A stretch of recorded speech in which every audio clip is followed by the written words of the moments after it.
Gumawa ako ng pickles na sibuyas, onion.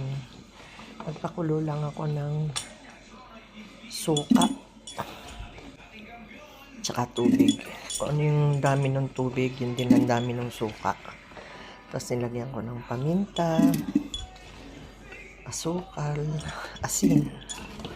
Yan na, masarap to pagka nag-adobo. Sasama mo yung sibuyas.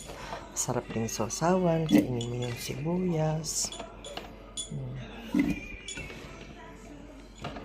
Sarap siya sa prito. Sa prisong isda. Yan. Pag murang sibuyas, yan, ganyan ang gawin natin.